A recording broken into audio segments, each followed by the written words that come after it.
Thank all of you for being here today. Obviously, since the end of the season a few weeks ago until now, our focus as a program has been on the future and moving forward. It was a very, very difficult season, and I think I've already talked about that at length. It's just how tough this season was for a number of reasons. Obviously, wins and losses.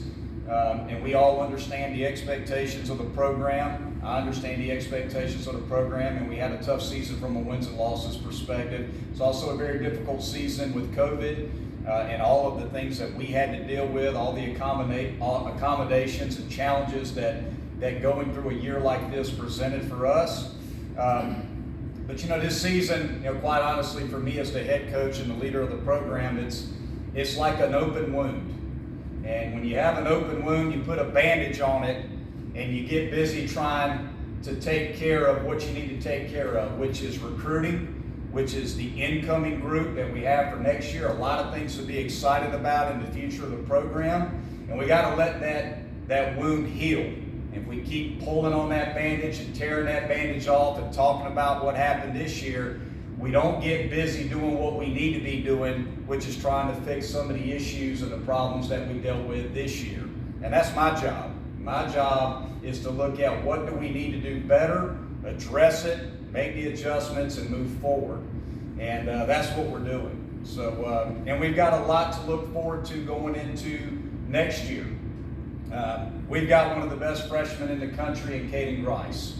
And Caden Grice is one of the most dangerous hitters in the country, and we also have to make sure that we do everything we can to utilize him in both roles as a hitter, a middle of the order hitter, but also develop him as a starting pitcher. And that's going to be our main focus for Caden moving forward going into next year. We have an incredibly valuable piece in our program, and we need to utilize him to the best of our ability. We brought in a couple transfers in the recruiting process. We know that we're going to lose some experienced hitters to the draft that are really good, and we've got a couple young men coming into the program that we feel like can boost our offense. We have Blake Wright, Max Wagner, two guys that were freshmen this year that played a good bit for us. As I checked a couple days ago, they're hitting 370 and 380 in wood bat leagues this summer. We feel like those two guys have tremendous makeup and also the ability to play at a high level. We return guys like Jonathan French, who's up in the Cape Cod League. Adam Hackenberg has caught a lot for us. We'll see what happens in the draft with Adam. There's a chance that he could be drafted, but if we get Adam Hackenberg back and Jonathan French will be a redshirt sophomore this year. Those two guys caught a lot for us and are very, very good. There's a chance we could lose James Parker to the draft, but there's also a chance that we could get him back. So we'll have to wait and see what our team looks like with some of these pieces, as we get into that July 10th or 11th date when the draft is. And the draft being later this year certainly does not help us. It makes it a little more challenging when it comes to trying to make some adjustments based on what you could potentially lose. Briar Hawkins has played a lot for us. We feel very good about Briar. Dylan Brewer has played a lot for us here in a year and a half. Feel very good about Dylan, very talented player. And then you look at our pitching staff. We returned Mac. We think we're going to get Mac England back.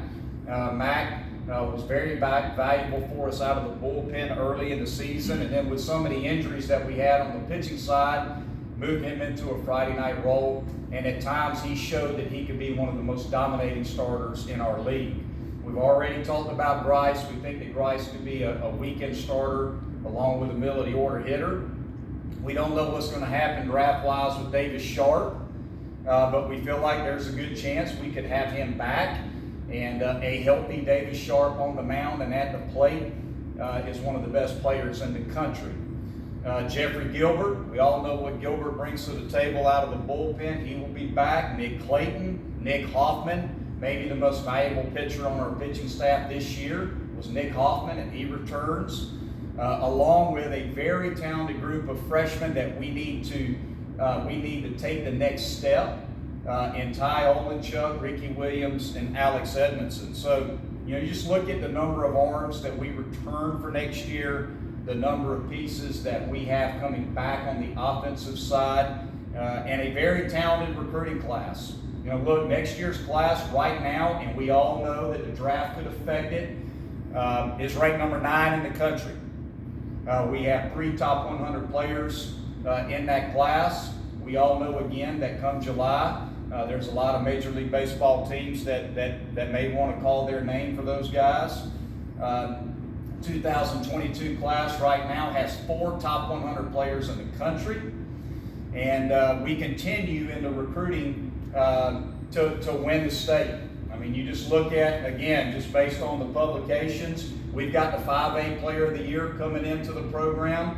The guy that finished second is committed to us in 5A baseball in the state of South Carolina. We have the 4A Player of the Year committed to us to come play for us in the 2022 class. We have 5 of the top 10 players in the state of South Carolina coming in next year. So when it comes to recruiting the state, we feel very, very good about where we're at as a program, and we feel good about the guys we got coming in. Are there things that we need to improve upon? Absolutely. Injuries did affect us like they affect everybody. It's certainly not an excuse, but when you look at just strictly from the pitching side this year for us, Davis Sharp started out as our Friday night starter. Davis was injured. We were unable to pitch Davis for a majority of the season. At the end of the year, we started to bring him back slowly. He pitched well out of the bullpen against USC Upstate in South Carolina, pitched well against Florida State out of the bullpen, and then had an outstanding start to end the season. But we didn't have Davis for a good portion of the season, and when you lose your Friday night starter, it can dramatically affect your team. Keyshawn Askew dealt with injuries this year. We didn't have Keyshawn until a North Carolina weekend, and Keyshawn dealt with an injury all year long. But he battled through it and pitched well for us. Mac England was hurt at different parts of the season. Matt Clark, who graduated this year, dealt with injuries throughout the season. Adam Hackenberg, our starting catcher, didn't start playing for us till about halfway through the season, along with Sam Hall, who's played a lot of baseball in his time here at Clemson. So we dealt with some injuries, and we had to make adjustments, and we did the best we could, but ultimately it wasn't good enough. We've got to do a better job in one-run games. That's an area that we've got to address and we've got to focus on. We've been good in one-run games in the past, and this year we just simply weren't good enough. And there's a lot of different factors involved in that. We've got to do a better job of situational hitting, getting runners in with less than 2 outs from third base, being able to move runners when we need to late in games. We weren't good enough at that, and that's on me as the head coach. I got to make sure that we do a better job of developing guys in the fall, because that's where it takes place, is in the fall. Got to do a better job of situational hitting and developing that mindset to get that one extra run that you need to win those close ball games. And we've also got to do a better job on the starting pitching end of just developing 3-pitch starters. I think that's a big key for us too. We had to juggle our starters quite a good bit this year due to some injuries. We got to make sure that we got a staple full of guys who know how to start. I would envision this upcoming fall, we need to be able to run those guys out there for 3+ innings and make them pitch with runners on base and figure out how to get out of tough jams.